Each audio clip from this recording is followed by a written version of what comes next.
it met a need in them, like you say. I mean, the more I explored it with them, the more hungry they seemed to be. Even the male students, they had an understanding of what sisters are, who they are. But this made it real to them in a sense that they had not had a chance to experience.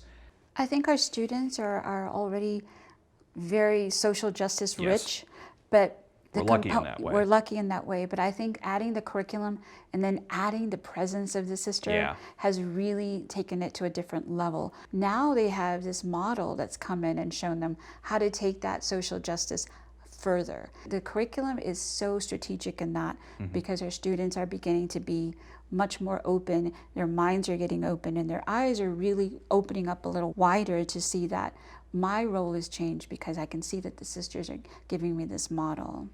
Well, again, that is the blessing of the curriculum, is that it makes the life of a religious real to the students in a way that they may not have ever experienced before.